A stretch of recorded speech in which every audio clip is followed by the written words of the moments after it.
बिस्मिल्लाहिर्रहमानिर्रहीम। अस्सलाम वालेकुम student. Class 9th math chapter 13 की आज रिव्यू एक्सरसाइज करेंगे। तो 13 चैप्टर की रिव्यू एक्सरसाइज में जो पहला क्वेश्चन है वो है ट्रू और फॉल्स। नंबर 1 है the angle opposite to the longer side of the triangle is greater. Opposite to longer side of the triangle is greater, कहता वो एंगल जिसकी अपोजिट साइड जो है वो सबसे बड़ी हो तो वो क्या होता है, ग्रेटर साइड होती है। अगर स्टूडेंट थ्योरम नंबर 13.1 पे चले जाएं तो उसमें ये जो स्टेटमेंट है ये बड़ी क्लियर हो जाएगी कि सबसे, अगर मैं यहाँ पे एक एंगल बना दूँ फॉर एग्जांपल ट्राइंगल में ये जो मेरे पास है 90, अगर आप थोड़ा सा इस ट्राइंगल को गौर से देखें तो क्योंकि एक ट्राइंगल में यानी अगर मैं इसको कह दूँ ये 30 का है और ये 60 का है तो सबसे बड़ा एंगल यही, क्योंकि 90 से बड़ा एक ट्राइंगल में 90 से बड़ा और कोई एंगल नहीं हो सकता। तो सबसे इसके अपोजिट जो साइड है वो सबसे क्या है, लॉन्गर साइड है। थ्योरम 13.1 की रूह से बड़े एंगल के सामने जो साइड होती है वो सबसे बड़ी होती है। तो ये स्टेटमेंट क्या होगी हमारे पास, ट्रू होगी नंबर 1 की। ग्रेटर साइड एंगल बड़ा होता है जी। In the right angle triangle greater angle is 60। तो राइट एंगल से नाम से ही ज़ाहिर है राइट एंगल ट्राइंगल, तो राइट में सबसे बड़ा एंगल किसका होता है, हमेशा 90 डिग्री का होता है। तो ये दूसरी स्टेटमेंट जो हमारे पास बिल्कुल, जब भी राइट एंगल परपेंडिकुलर की राइट एंगल की बात हो 90 का एंगल, परपेंडिकुलर की बात हो तो 90 का एंगल, तो ये बात याद रखिएगा कि राइट एंगल 90 का होता है। थर्ड स्टेटमेंट है student, in an isosceles right angle triangle other than right angle are each of 90। Isosceles triangle में अगर हम देखें, याद हो आपको आइसोसेलेस में 2 साइड जो होती हैं इसकी इक्वल होती है। तो राइट एंगल अब देखें 2 साइडें और 2 एंगल अब राइट एंगल आइसोसेलेस ट्राइंगल की बात हो रही है तो राइट एंगल कितने का होगा हमारे पास, 90 डिग्री का। तो अगर ये 90 का है तो इट्स मीन डैट इसके जो बाकी दोनों एंगल होंगे वो क्या होंगे, 45 के होंगे। 180 तब भी पूरा होता है। तो स्टेटमेंट में कहता है in isosceles right angle other than right are each 45, कहता है 90 के अलावा जो बाकी दोनों एंगल होंगे वो किसके होंगे, 45 के। तो ये स्टेटमेंट बिल्कुल ट्रू है। फोर्थ है A triangle having 2 congruent side is called equilateral triangle। अब इक्विलेटरल ट्राइंगल में आपको याद होगा स्टूडेंट, हमने चैप्टर नंबर 9 में बड़ी डिटेल के साथ आइसोसेलेस, इक्विलेटर, स्केलन सब जो है वो डिटेल से पढ़ी थी। यहाँ पर ज़रा फिर रिपीट कर देते हैं। ऐसी ट्राइंगल जिसकी तीनों ही साइड क्या हों, इक्वल हों। तो इसका मतलब है 2 नहीं बल्कि तीनों साइड जो होंगी वो इक्विलेटर में कांग्रेंट होंगी। तो ये 2 की बात कर रहा है तो ये क्या होगा, फॉल्स होगा, यानी इसकी ये सब जो होंगी वो कांग्रेंट होंगी। नंबर 5 पे चलते हैं student. A perpendicular from a point to a line is shortest distance. कहता है किसी भी लाइन से जो शॉर्ट डिस्टेंस होता है वो परपेंडिकुलर होता है, यानी ये लाइन है, यहाँ पे पॉइंट हो, यहाँ पे हो, जहाँ पे मर्ज़ी पॉइंट हो। एक मैं मिसाल दे रहा हूँ। तो इसका जो शॉर्टेस्ट डिस्टेंस है वो हमेशा परपेंडिकुलर होता है। देखिए ज़रा वो शॉर्ट, यानी यहाँ पे मैं एक पॉइंट ले लेता हूँ फॉर एग्जांपल, तो इसका ये जो है ये क्या है, परपेंडिकुलर। तो ये सबसे शॉर्ट डिस्टेंस है। अगर मैं इसका यहाँ पे देखो, इस पॉइंट को अगर मैं इस एंगल से करूँ तो ये शॉर्ट डिस्टेंस या यहाँ पे कर दूँ या यहाँ पे कर दूँ, तो ये जो परपेंडिकुलर डिस्टेंस होता है 90 का एंगल जो बनाता है ये सबसे शॉर्ट डिस्टेंस होता है। बिल्कुल ये ट्रू स्टेटमेंट है, स्टेटमेंट नंबर 5। हमेशा जो परपेंडिकुलर डिस्टेंस होता है वो सबसे शॉर्ट होता है। नंबर 6 पे चलते हैं। Perpendicular to a line from an angle of 90। अभी ये बात हो रही थी कि जो परपेंडिकुलर डिस्टेंस होता है, अभी यहाँ पे हमने जो सबसे शॉर्ट डिस्टेंस क्या होता है, परपेंडिकुलर, और वो एंगल किसका बनाता है, 90 का।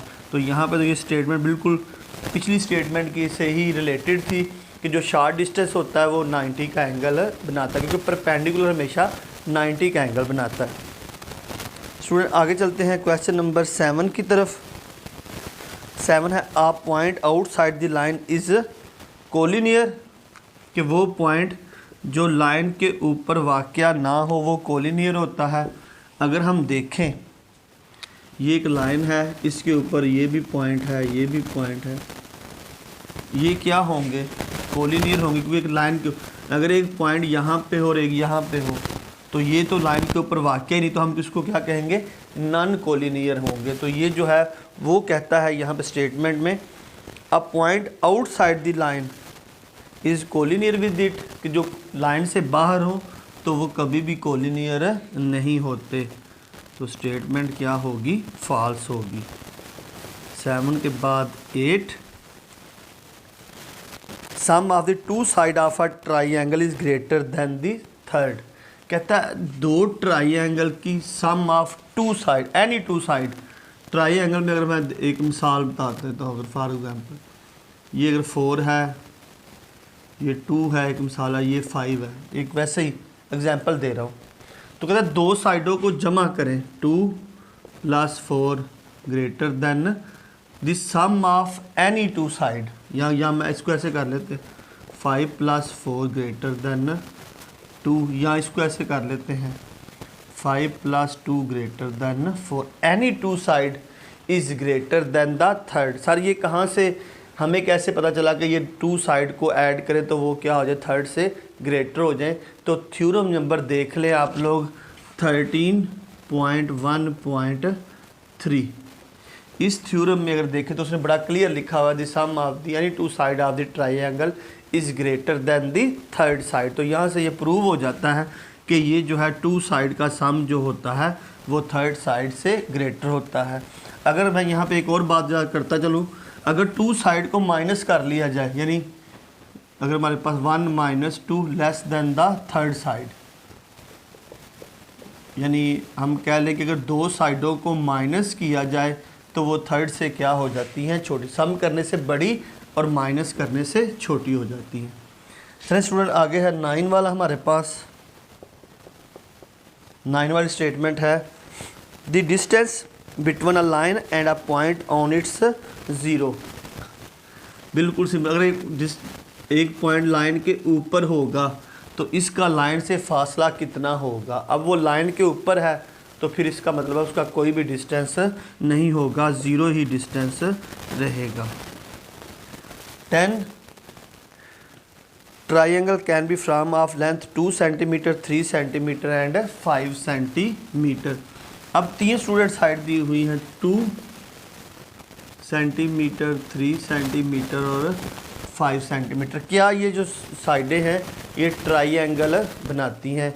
अगर वैसे भी आप 2 सेंटीमीटर, 3 सेंटीमीटर और 5 सेंटीमीटर ले लें, एक मिसाल है, तो ये ट्राइंगल नहीं बनाती। अगर मैं उसी थ्योरम पे देखें, the sum of two side is greater than the third, तो 5 ग्रेटर देन 5, तो ये शर्त पूरी नहीं करता क्योंकि 5 इक्वल हो जाता है 5 के। लिहाजा ये जो साइड्स हैं, ये जो हमें लेंथ दी हुई है, ये ट्राइंगल नहीं बनाती। तो ये स्टेटमेंट हमारे पास क्या होगी, फॉल्स होगी। ले स्टूडेंट, मैंने ट्रू एंड फॉल्स जो थे वो 1 बाय 1 डिस्कस किए ताकि आपको किसी तरह की कोई परेशानी ना हो। आगे चलते हैं स्टूडेंट क्वेश्चन नंबर 2 की तरफ। क्वेश्चन नंबर 2 है हमारे पास, what will be angle of the short distance from any outside point of the line. कहता है किसी भी लाइन के ऊपर जो शॉर्ट डिस्टेंस होता है, यानी ये लाइन है, इसके ऊपर किसी भी जगह पे, हमने पीछे स्टेटमेंट जो है वो ट्रू और फॉल्स में भी ये डिस्कस किया था, लाइन से बाहर कोई भी पॉइंट का जो शॉर्टेस्ट डिस्टेंस होता है वो कितने का एंगल बनाता है, तो हमें पता है कि वो कितने का एंगल बनाता है, हमेशा 90 डिग्री का। तो आप देख इसमें सीधा भी लिख सकते हैं 90 डिग्री। तो यह shorter distance make an angle of 90 degree. बिल्कुल एक ही लाइन में ये सवाल था, कोई इतना मुश्किल भी नहीं था, क्योंकि आगे हम डिस्कस कर चुके हैं इसको डिटेल के साथ ट्रू एंड फॉल्स में। थर्ड पे चलते हैं स्टूडेंट। इफ़ 13 सेंटीमीटर, स्टेटमेंट को ज़रा ध्यान से पढ़िएगा स्टूडेंट, बुक आगे रख लें। If 13 centimetre, 12 centimetre and 5 centimetre are the length of a triangle, क्या ये मसल्लस की लंबाइयाँ हैं? Then verify the difference of measuring of any two side, अगर दो साइडों को माइनस किया जाए, तफरीक किया जाए, तो वो less than the third side, measure of the third, तो वो तीसरी से क्या हो जाए, छोटी हो जाए। अगर मैं यहाँ पे देख लूँ कितना है, 12 सेंटीमीटर, 13 सेंटीमीटर, 12 सेंटीमीटर और 5 सेंटीमीटर।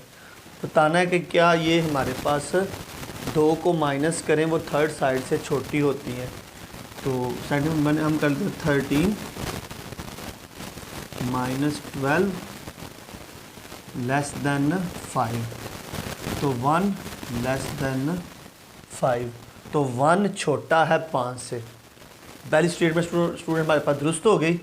शफल करेंगे वैल्यू, आगे कर लेते हैं 12 माइनस 5 लेस देन 13, 12 में से 5 स्टूडेंट की क्या बचेगा, 7 लेस देन 13।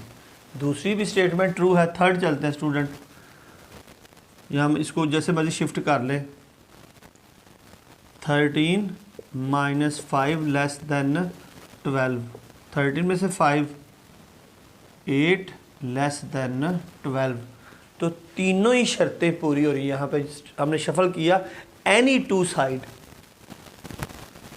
कहता है a triangle any two side difference is less than the third side. हमने अब शफल करके साइडों को चेंज करके देखा है, तो ये तीनों स्टेटमेंट जो है हमारे पास दुरुस्त है। तो proved these length make a triangle. Prove हो गया कि ये जो साइडें हैं ये मुसल्लस बनाती हैं। बिल्कुल स्टूडेंट सिंपल सा क्वेश्चन है, और मैंने बताया आपको ये जो अक्सर रिव्यू एक्सरसाइज है इसमें से लाजमी जो है वो शॉर्ट क्वेश्चन एक आ जाता है। आगे स्टूडेंट 14 की तरफ चलते हैं। If 10 centimetre, 6 centimetre and 8 centimetre are the length of the triangle, then verify that sum of measuring of two side of a triangle is greater than the third. कहता है अब यहाँ पे भी तीन हमें साइड्स दी हुई हैं, वो कहता है बताएं क्या ये ट्राईएंगल बनाती हैं। The sum of the two side is greater than the third, के दो साइडों को जमा किया जाए तो वो तीसरे से क्या हो जाए, बड़ी हो जाए। 10 सेंटीमीटर, 8 सेंटीमीटर, 6 सेंटीमीटर। स्टूडेंट बिल्कुल सीधे ही चलते हैं क्वेश्चन की तरफ। The sum of two side greater than the third, दो साइडों को जमा करें वो तीसरे से क्या हो जाए, बड़ा। तो देख लेते हैं 18 बड़ा है 6 से।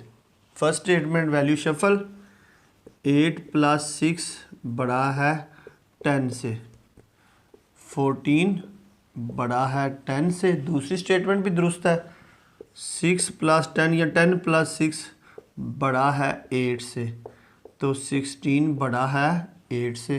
तो ये तीनों ही स्टेटमेंट जो है the sum of any two side of a triangle, अगर मसल्लस की किसी भी दो साइडों को जमा करें तो वो तीसरे से क्या हो जाए, बड़ा। तो प्रूव हो गया, proved these sides make a triangle. लिहाजा साबित हो ये जो लंबाइयाँ हैं ये मसल्लस बनाती हैं। ले स्टूडेंट बिल्कुल सिंपल से क्वेश्चन है जो हम कर रहे हैं। आगे चलते हैं क्वेश्चन नंबर 5 की तरफ। 3 centimetre, 4 centimetre and 7 centimetre are not the length of the triangle, कि ये मसल्लस की लंबाइयाँ नहीं हैं। 5, 3 सेंटीमीटर, 4 सेंटीमीटर एंड 7 सेंटीमीटर। ले स्टूडेंट, हमारे पास फार्मूला है 3 + 4 ग्रेटर देन 7 के 2 को जमा करें तो वो 3 से 7 ग्रेटर देन क्या 7 7 से बड़ा है, तो ये 7 7 से बड़ा नहीं। फर्स्ट पे ही जाके हमारे पास जो है वो हमें रीज़न मिल गया यहाँ पे, और रीज़न ही लिखना है, तो रीज़न मैं लिख देता हूँ। The sum of two side is not greater the third side, so these length not make a triangle। कहता है जो मेरे पास रीज़न क्या थी, 2 अज़ला की लंबाई मैंने जमा की, जमा करने से वो तीसरी से बड़ा नहीं हुई। अगर वो, क्योंकि ये रीज़न है triangle, the sum of two side is greater than the third, तो यहाँ पे वो दोनों को जमा करने से वो तीसरे से बड़ी नहीं होती, लिहाजा ये जो है ट्राइंगल नहीं बन सकती। ये जो नीचे नोट है ये लाजमी स्टूडेंट लिखना है, क्योंकि उसने पूछा है गिवन द रीज़न, रीज़न बताएं, तो रीज़न यही है the sum of two side is not greater than the third side, so these length not make a triangle. ये रीज़न लिखनी है लाजमी। ले स्टूडेंट आगे चलते हैं क्वेश्चन नंबर 6 की तरफ। If 3 centimeter, 4 centimeter are the length of two side of a right angle triangle, then what should be third length of the triangle? तीसरी लंबाई मालूम करें। अगर यहाँ पे स्टूडेंट 3 सेंटीमीटर, 4 सेंटीमीटर और जो हमारे पास राइट एंगल, ये चीज़ें दी हुई हैं, अगर मैं ट्राइंगल बना लूँ यहाँ पे एक छोटी सी,